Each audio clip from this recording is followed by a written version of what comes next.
gente que no le importa, no le interesa si están cerca o... A mí no, a mí me interesa estar cerca, por lo menos de los hermanos. ¿Qué? Qué bueno, hermano, es un tremendo privilegio y un gozo el poder de nuevo, después de ¿cuánto? Casi 5 meses, ¿no? Como 5 meses, creo, de estar cerrado los miércoles y poder comenzar hoy con ustedes, incluso ahí, pero también que otros hermanos y amigos nos escuchen también en otras latitudes, en otro lugar. Porque no solamente nos escuchan aquí o nos ven solamente aquí en el estado de Texas, sino que también nos ven en otros estados y también en otros países, en otra parte. Y queremos saludar a esos hermanos y a esos amigos que nos ven en todo lugar y deseamos que el Señor pues derrame su bendición sobre ellos y que este estudio que vamos a comenzar hoy y que lo vamos a compartir posiblemente el pastor Félix y yo, pero voy hoy solamente a introducir este estudio. Y es en la epístola a los Filipenses. La epístola a los Filipenses, vamos a estar introduciendo este estudio de esta carta de Pablo, una de las cartas muy importantes para el crecimiento de la iglesia. Esta epístola o carta consta de 4 capítulos y 104 versículos. Tiene 4 capítulos, 104 versículos.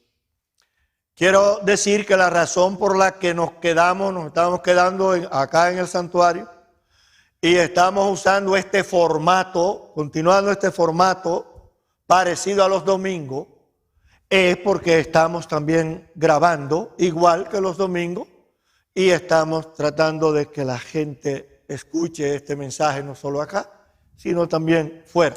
Es por eso que estamos usando este formato, no tenemos quizá otra pizarra y escribir y todo esto. Okay. Pues ya sabemos que esta epístola es la epístola a los Filipenses. Esta epístola tiene 4 capítulos, consta de 4 capítulos, 104 versículos y fue escrita por el apóstol Pablo.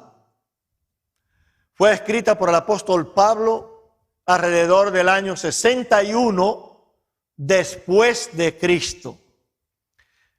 Durante el segundo viaje misionero de Pablo, él fue plantada esta iglesia allí en Filipo y el apóstol ahora, después de un tiempo, envía esta epístola, esta carta a estos hermanos allí en Filipo, como dije, alrededor del 61 después de Cristo.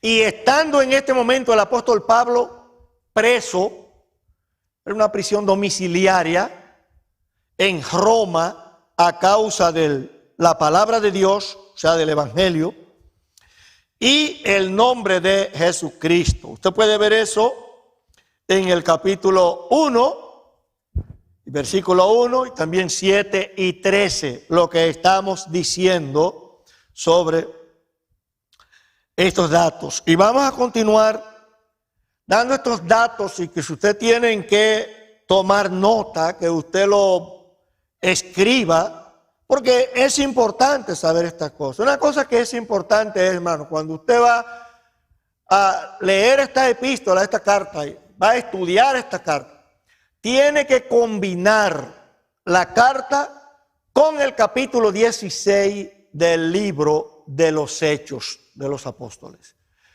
Allí en el libro de los Hechos de los Apóstoles, en el capítulo 16, ahí se encuentra la historia de esta iglesia, de cómo comenzó y todo esto. Usted sabe que el apóstol Pablo quiso predicar en Asia y también en Bitinia, y el Espíritu Santo no se lo permitió. Pero luego una noche, estando allí en sueño, el apóstol recibe una visión de un varón macedonio que le invitaba a ir a Macedonia a ayudarle, pedía ayuda.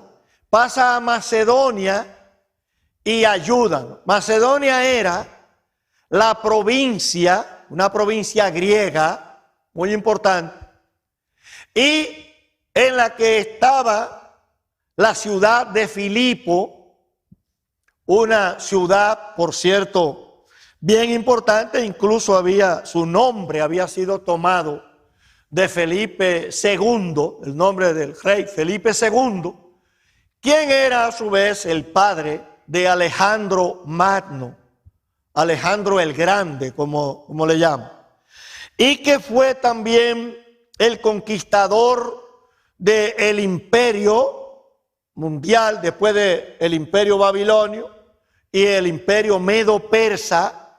Este es el tercer imperio en cumplir la profecía sobre el sueño de Nabucodonosor y aquella estatua que vio Nabucodonosor. Este era el tercero. También igual que las bestias en el sueño, la visión de Daniel, lo vio en bestia, y pertenece casualmente al leopardo de Daniel. Se le llamó a él en esta visión un leopardo porque fue un conquistador rápido, muy rápido. Era muy joven, por cierto, muy joven, y es la persona que ha conquistado un imperio en más corto tiempo. Y eso usted puede verlo en Hechos capítulo 16, versículo 6 al 8.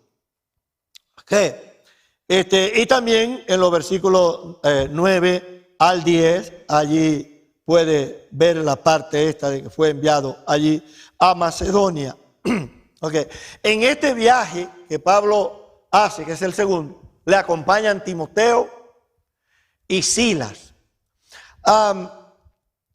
Siempre me he preguntado por qué cuando usted lee el versículo 1 del capítulo 1 de Filipenses, Pablo dice: Pablo y Timoteo, siervos de Cristo Jesús. O sea, cuando hace la dedicatoria, solamente menciona a Timoteo, cuando en realidad Silvano andaba con Silas, era Silvano, y Silas también le acompañaba. Luego después lo menciona a Silas, pero en la dedicatoria solo menciona a Timoteo. Pero ese material para más tarde. Ok, bien.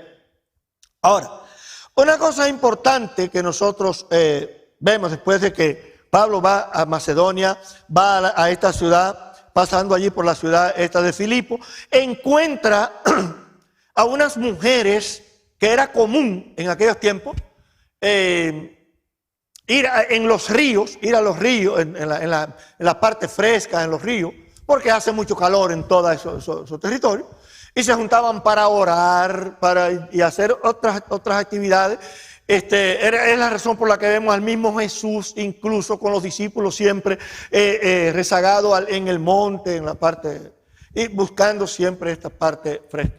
Y allí estaba Lidia, entre todas estas mujeres que estaban allí, estaba Lidia, una mujer comerciante muy importante, y dice la Biblia que era vendedora de púrpura, y lo puede ver en los Hechos también 16, 11 al 15. Y es Lidia la primera mujer que se convierte. no solo en Filipo, sino en toda Europa.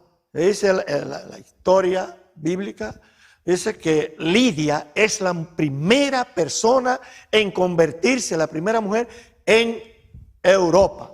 Pertenecía a Europa. Ok. Bien.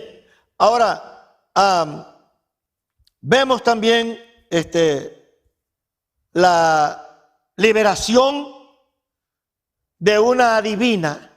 O sea que no es nuevo, hermano, que usted vea hoy que si usted afecta los intereses del mundo de alguna manera, que usted va a ser perseguido.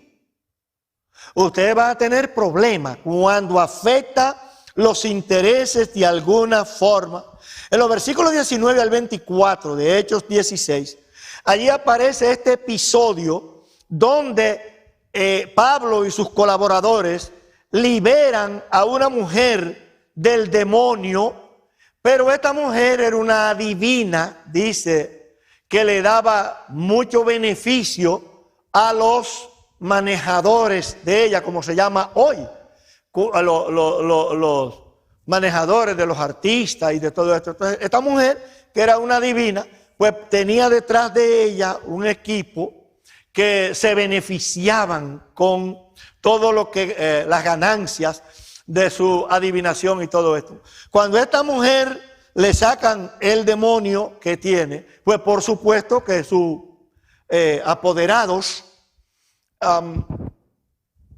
ya sabe cómo se ponen, y Pablo va a caer a la cárcel. Meten a la cárcel a estos hermanos.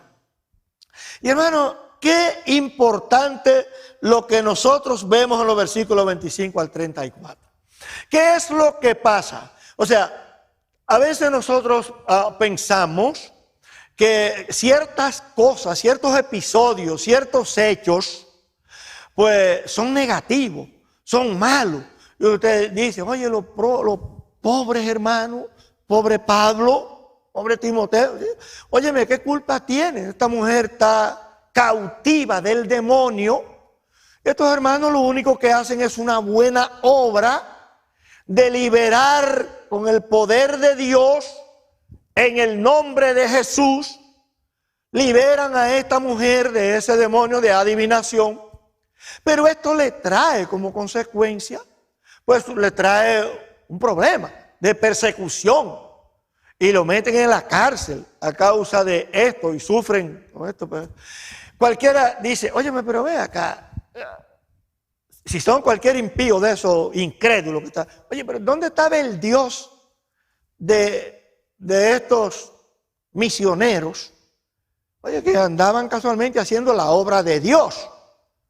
Entonces, y yo le estoy diciendo algo que yo he escuchado, no es una cosa que yo me estoy inventando.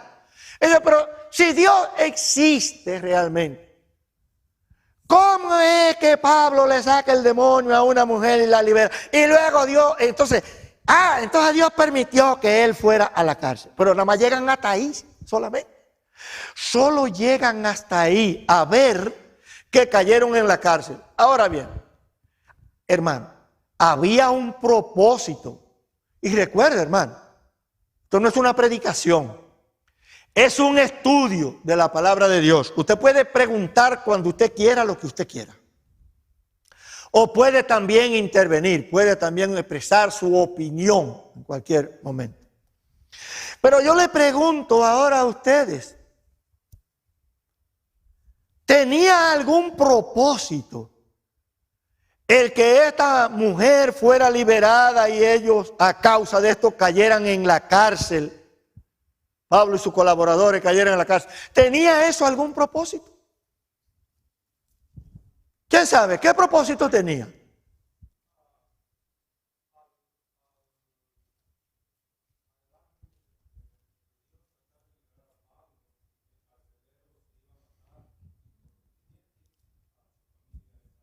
Exactamente. ¿Cuál era el propósito en todo esto, hermano? La salvación del carcelero y también su familia y todas las personas que incluía su casa. Porque la Biblia no dice que la familia, sino su casa. Él y su casa fueron bautizados aquella noche.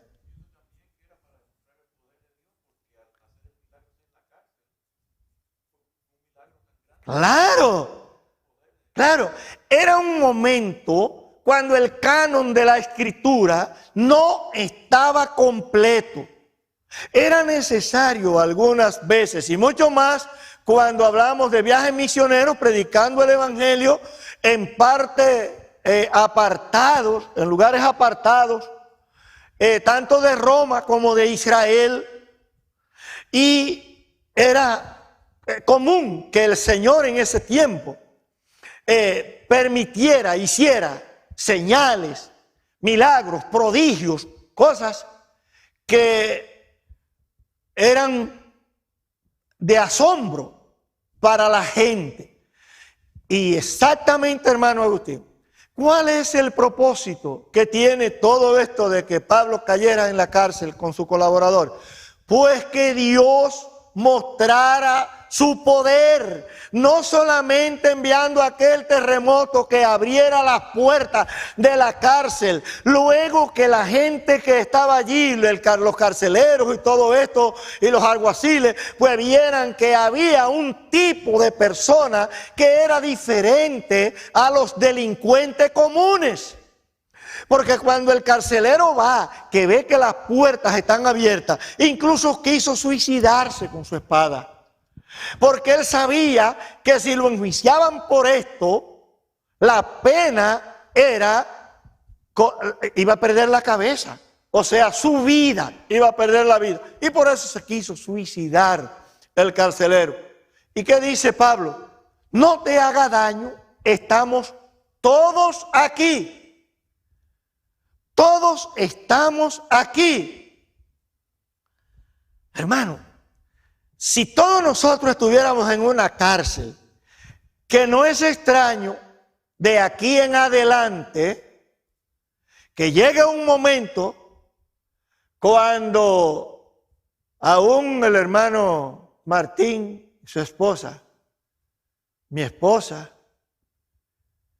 el hermano que tengo aquí al lado, y yo, no crea que es extraño que aún nosotros lleguemos a ver una persecución en la que nos encontremos involucrados de alguna forma. Y si nosotros pasáramos por una experiencia como la de Pablo y sus colaboradores, se abren las puertas de la cárcel, todo queda abierto, se rompen las cadenas que ellos tenían. Ahora no le ponen cadena a la gente en la cárcel, solo lo encierran en una celda.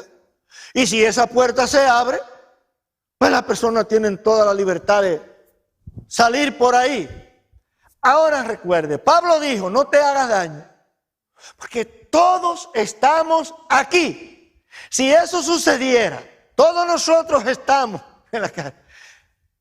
Pudiera el hermano Félix, pudiera el pastor Félix gritar y decir, no se hagan daño, todos estamos aquí.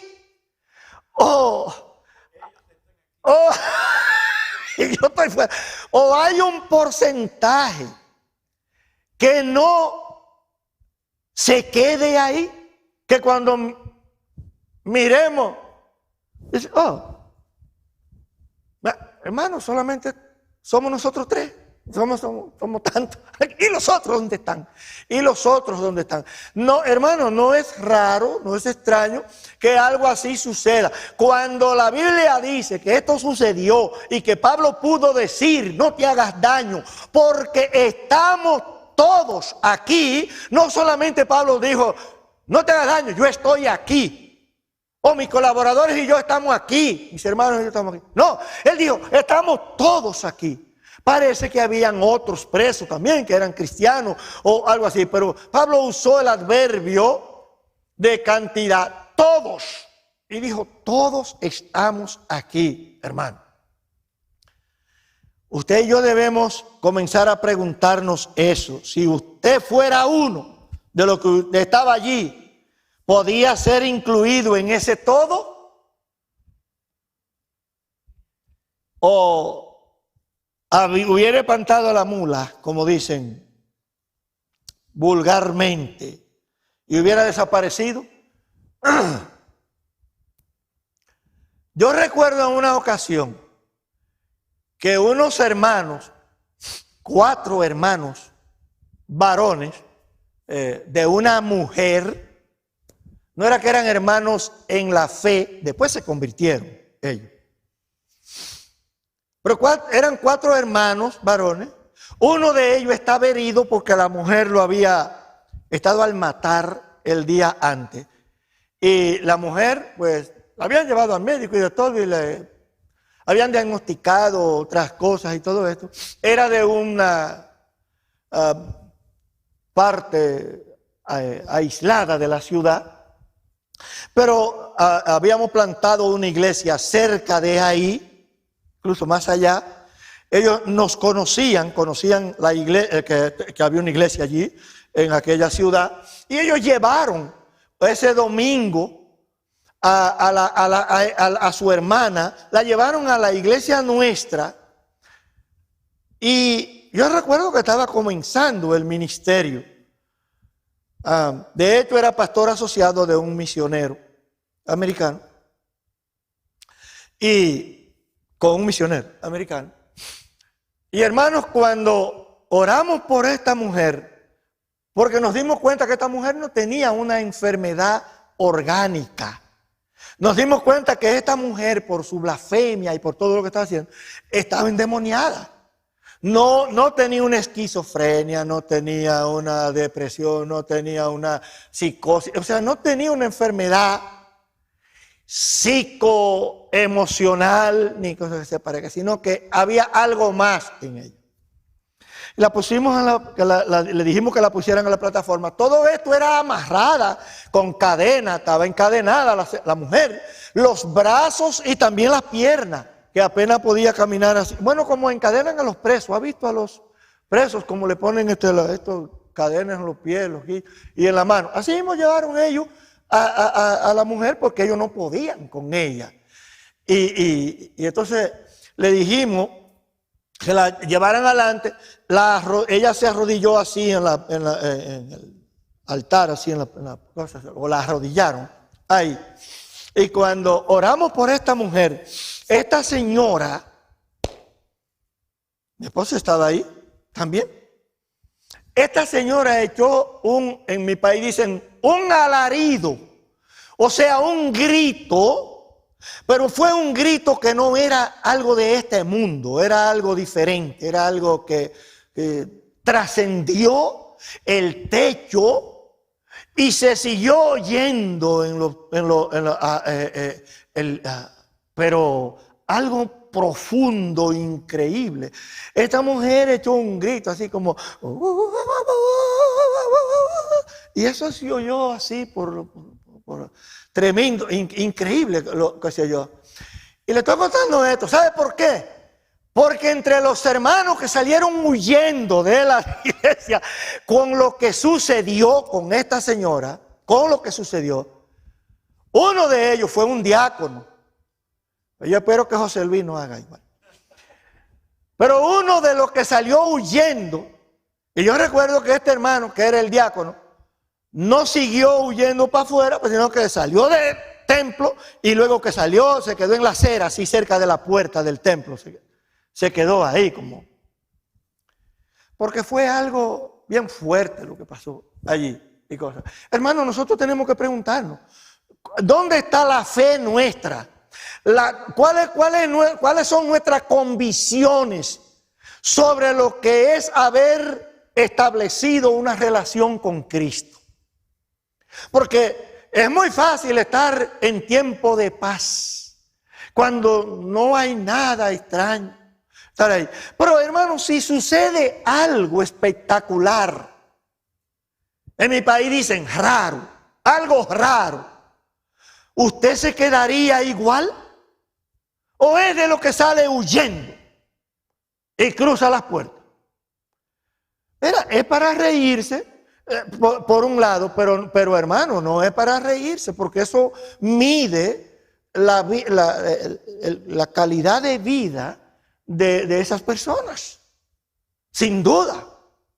Pablo pudo decir, no te hagas daño, porque todos estamos aquí, todos estamos aquí. Ojalá, hermano, que eso sucediera en el caso nuestro, en el caso de cada uno de nosotros. El tema de esta epístola, sin duda yo creo que la mayoría lo conocen, porque 16 veces se repite la palabra gozo o alegría, regocijo, tiene que ver con regocijo. De manera que el tema central de esta carta es el gozo. Por eso le llaman la epístola del gozo. Qué bueno, hermano, que si a nosotros se nos escribiera una carta, vamos a suponer que, qué sé yo, un líder se va de acá, se va a otro, lejos, de aquí, a otra parte. Y luego escribe una carta a la iglesia, Compañerismo Bíblico, El Camino, en Louisville, y que el tema de esa carta fuera el gozo de esta iglesia. Bueno, esa era la condición, la situación de la iglesia en Filipo. Era una iglesia gozosa.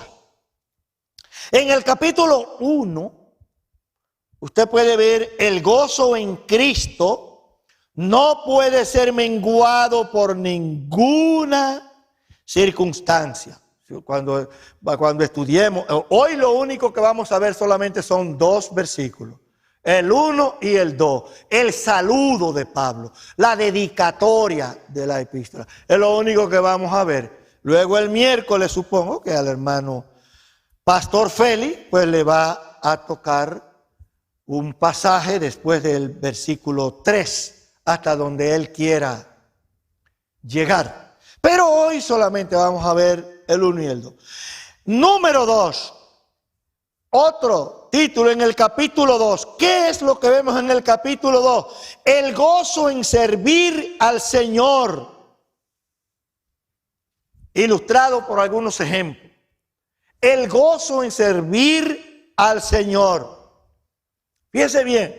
Lo primero que vemos en el capítulo 1 es que el gozo nuestro en Cristo, cuando hemos establecido una relación con Cristo, cuando decimos que somos cristianos,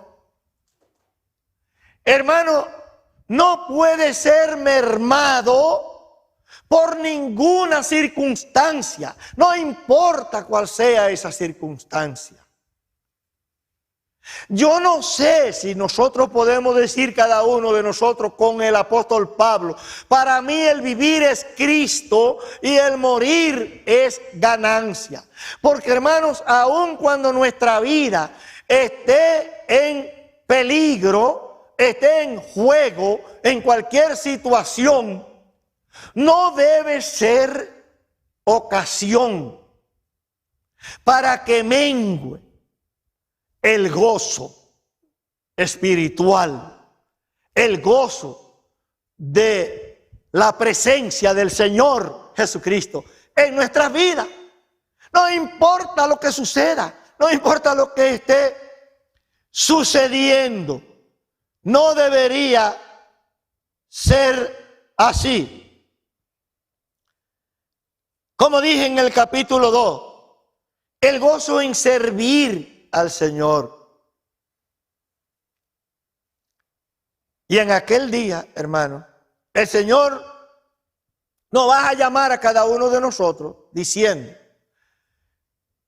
después que dice la palabra de Dios, que Él pondrá a sus ovejas, sus corderos, a su derecha, y a los cabritos a su izquierda.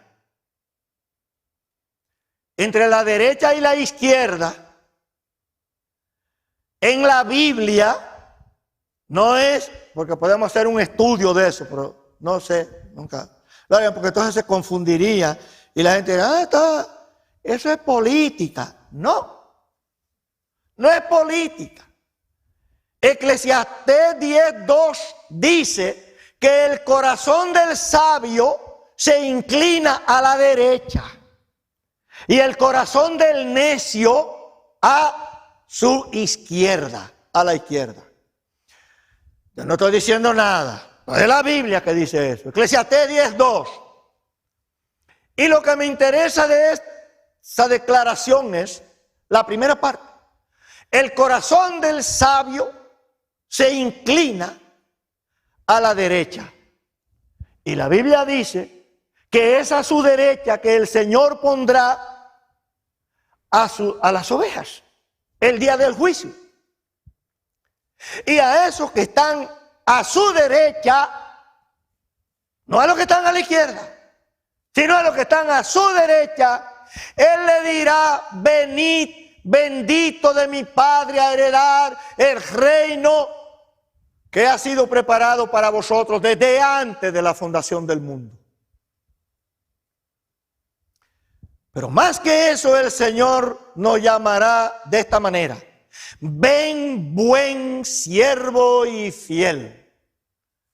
En lo poco has sido fiel, en lo mucho te pondré. Y el segundo gozo aquí es por servir al Señor. Y está ilustrado cuando estudiemos el capítulo 2, vamos a ver esa parte. Y la pregunta es, hermano, ¿puede usted decir que parte de su gozo en el Señor es por lo que usted está haciendo para la edificación del cuerpo de Cristo? ¿Está usted sirviendo al Señor de alguna manera? ¿Sabía usted que cada uno de nosotros tiene un don que Dios le ha dado, que el Espíritu Santo nos ha dado, que Él repartió como Él quiso y que lo hizo para provecho,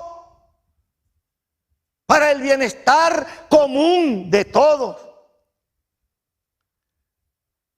Y Pedro dice que usted y yo tenemos una responsabilidad. Pedro dice en el capítulo 4 y versículo 10 de la primera epístola que cada uno de nosotros ministre el don que le ha sido dado a los demás. Es una demanda bíblica a los hijos del reino, hermano. Y yo no sé cómo nosotros creemos en la gracia de Dios. Hemos sido salvos por la gracia de Dios, mediante la fe en Jesucristo, sin las obras de la ley, dice la palabra de Dios en Romanos 3:28.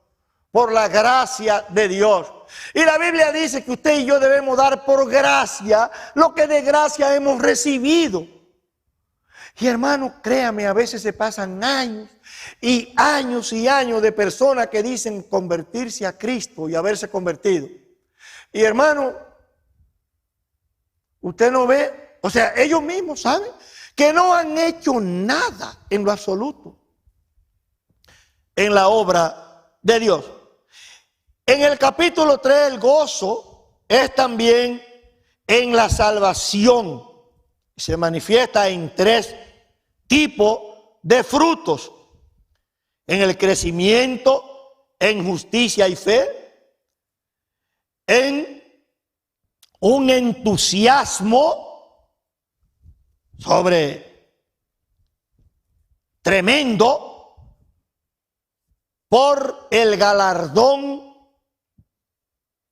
que Cristo tiene para cada uno de nosotros, y también se manifiesta en el anhelo por el regreso glorioso de Cristo.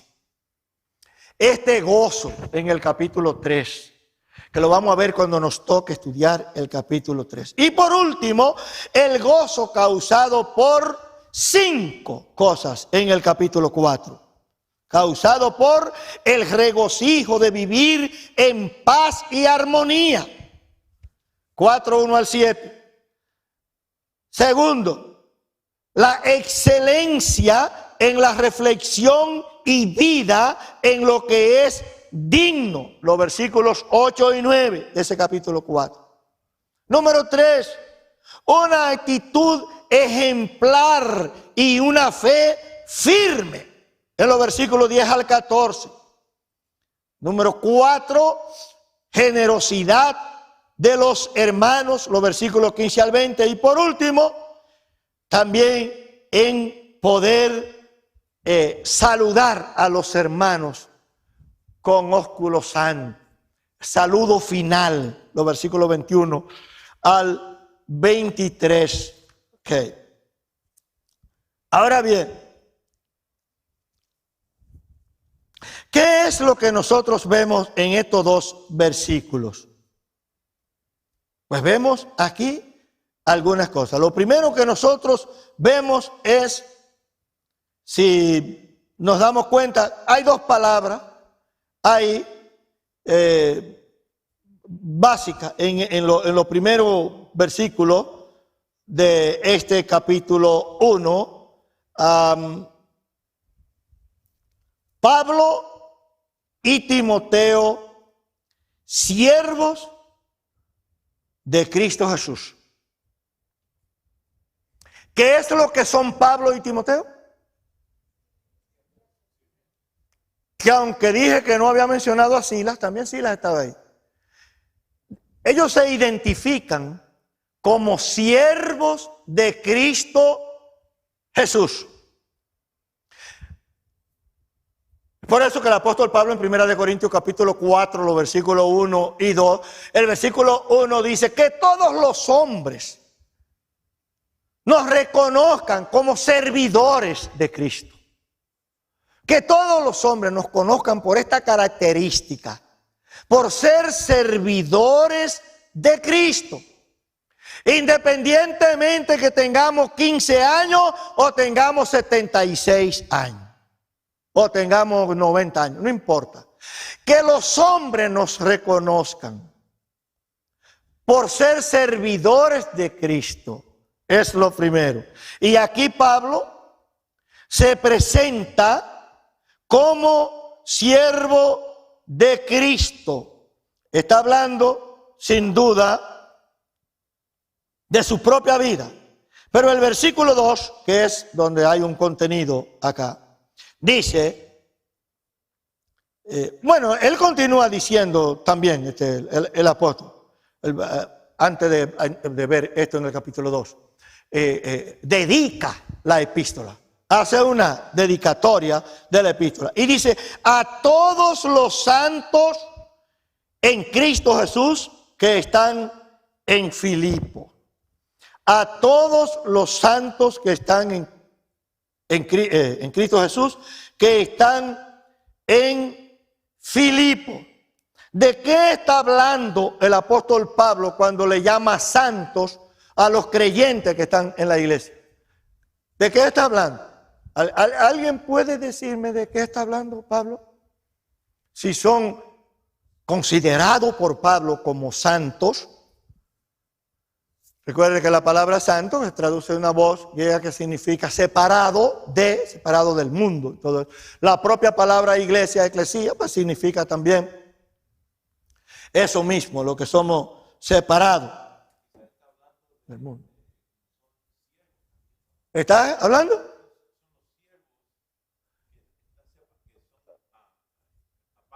Sí, pero cuando él dedica la epístola, él dice a todos los santos que están allí en Filipo.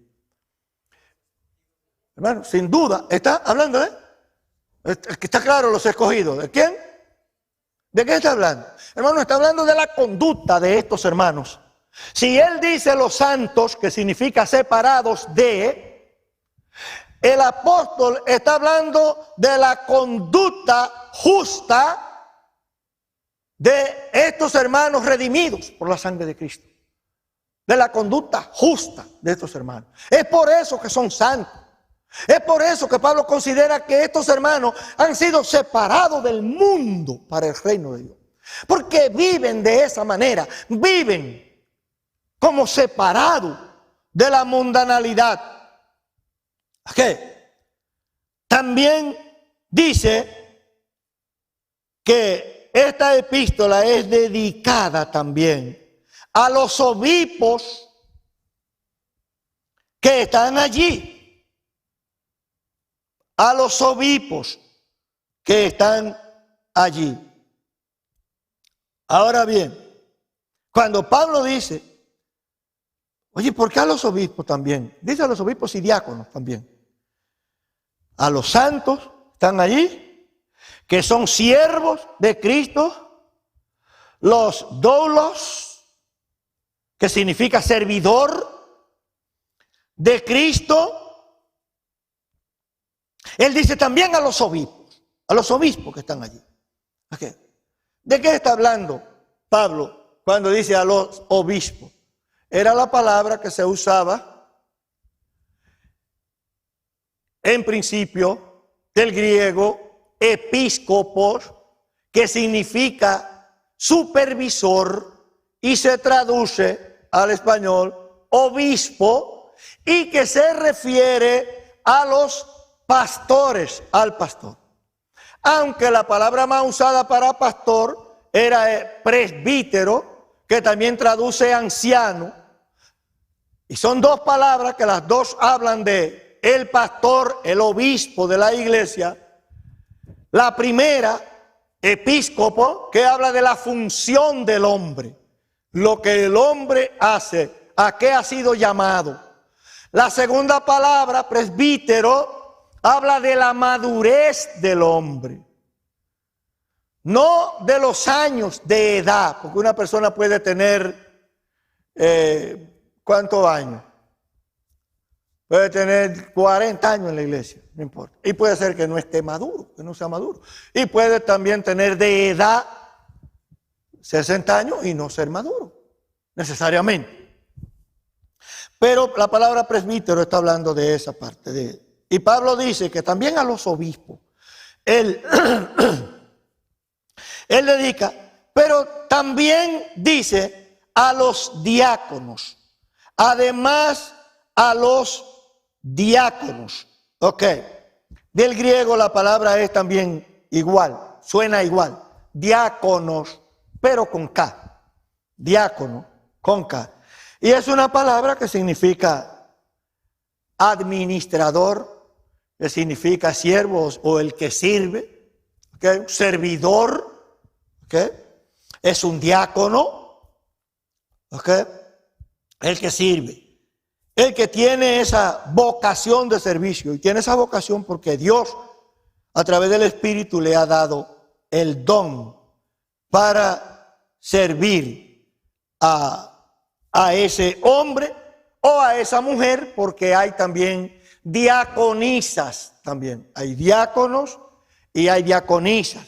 Incluso mujeres que pueden hacer una gran labor. De hecho, la epístola que Pablo escribe y envía a los romanos es enviada con Febe, por Febe, que es una diaconisa. Y Pablo la envía con esta mujer. Significa que Pablo tenía una confianza muy enorme en esa mujer. Era una mujer realmente de Dios. Ok, bien. Y esta palabra diácono también significa ministro. Y tiene una connotación también de mensajero. En principio, cuando yo era nuevo creyente, que yo veía la estructura, porque yo desde que fui nuevo creyente fui alguien muy investigativo y muy perspicaz en todo lo que escuchaba, lo que oía y todo esto y cosas. Entonces yo me fijaba en la estructura de muchas iglesias y la estructura de la iglesia bautista. Siempre era de pastores y diáconos. Es muy raro que usted escuche en una iglesia bautista el anciano fulano de tal. No es algo que usted oye mucho en una iglesia bautista, sino pastores y diáconos. Usted oye mucho. En otras iglesias no. En otras iglesias hay pastores, un cuerpo de ancianos y también los diáconos. También. Y después descubrí casualmente esta parte. Y es que, hermano, la palabra diácono no solamente significa servidor, también significa ministro y también significa mensajero. Lo que significa que un diácono tiene también las cualidades de un anciano y tiene que tenerlas. Las cualidades de un presbítero, que traduce también pastor, debe tenerla no solamente en términos de madurez, sino también en su función. En su función. No significa que todos los diáconos sean ministros, ni todos los diáconos tampoco tengan esa característica de mensajero, es decir, de predicadores, de maestros y todo esto. Pero la palabra diácono significa esto. Y un diácono puede ser un servidor, que como tal, que es lo principal, uno que administra pues los bienes del Señor, un servidor del Señor, pero también puede ser un buen maestro, también puede ser un ministro, un hermano reconocido a nivel de presbítero en la iglesia, ese diácono. Ok, dicho esto, terminamos con este versículo 2 y dice: gracia a vosotros y paz de parte de Dios nuestro Padre y del Señor Jesucristo. Hermanos, los únicos recipientes de la gracia y la paz de Dios somos nosotros. Somos los escogidos de Dios, redimidos por Cristo. Usted y yo somos recipientes de esa gracia y de esa paz. No digo que seamos dignos, porque si es por gracia que somos lo que somos, entonces no somos tan dignos. Es un regalo inmerecido. Pero los redimidos somos esos recipientes de esa gracia. Y cuando hablo de gracia, me refiero a la gracia especial, la gracia salvadora. Porque todas las criaturas de Dios es también recipiente y objeto de la gracia común del Señor. Y esa es la razón por la que Dios tiene cuidado hasta de los pajarillos, no digo yo de los hombres y mujeres que Dios ha creado, que nunca se van a salvar, pero sale el sol para todo, llueve para todo. Dios tiene cuidado de proveer los alimentos, de mantener su salud, de protegerle en todos los sentidos, aunque nunca van a ser salvos. Y todo esto lo hace Dios en su gracia común. Ahora, en el caso nuestro, Dios aplica la gracia especial, que es la gracia salvadora, que solo es aplicada a los elegidos de Dios. A los elegidos de Dios. Creen en el Señor todos los que están ordenados para vida eterna. Hechos 13:48. Los que están ordenados para vida eterna. Eso creen en el Señor. La palabra para gracia en hebreo es yen. No Santiago. Simplemente la palabra es J-E-N. O también yese, puede ser también.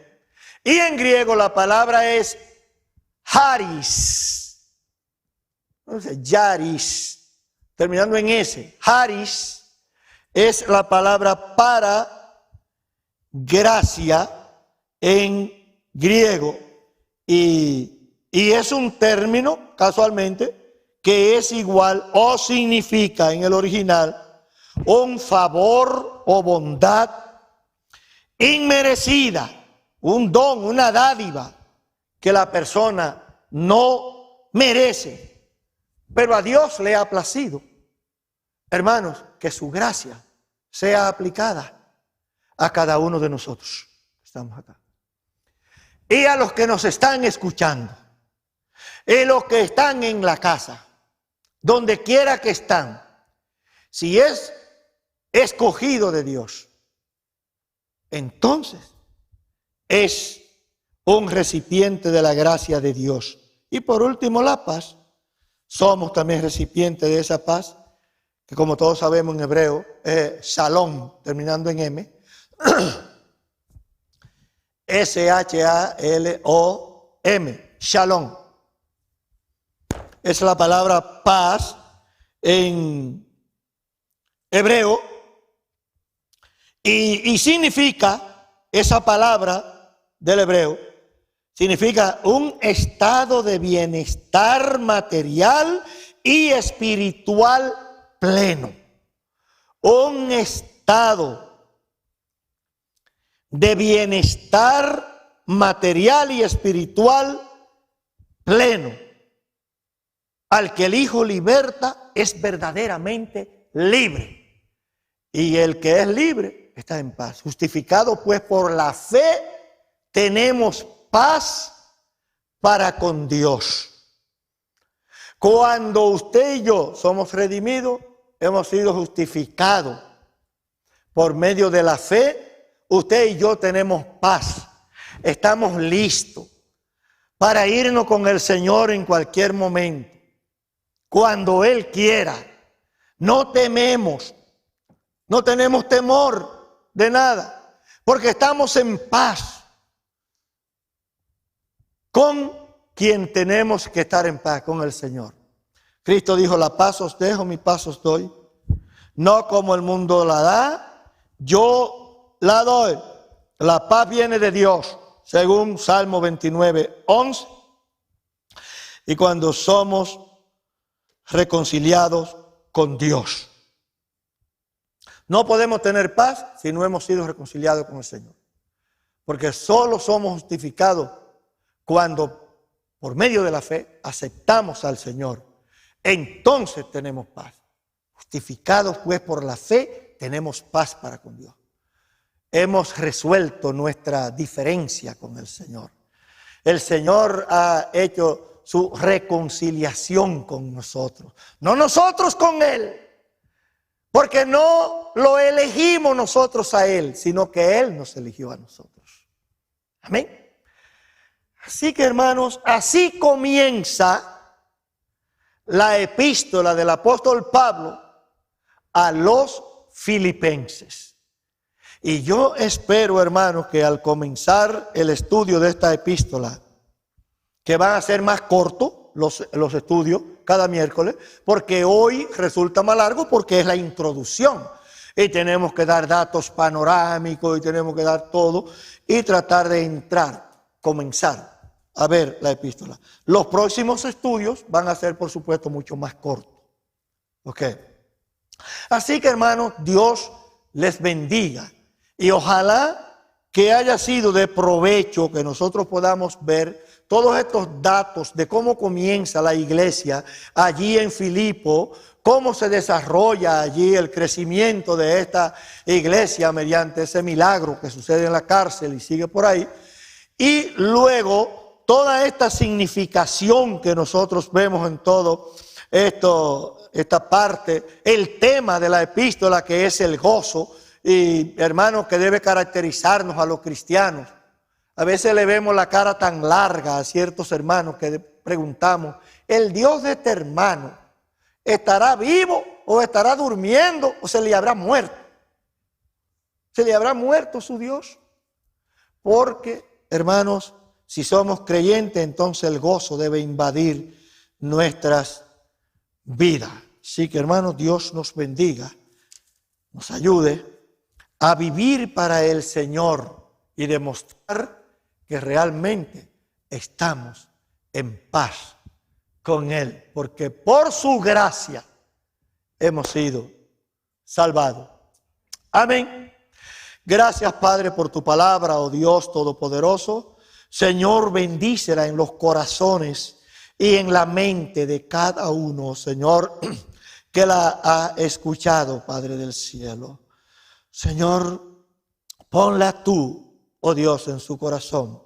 Ponla en su mente, oh Dios, y haz la obra que tú quieres. No permita que tu palabra vuelva a ti vacía.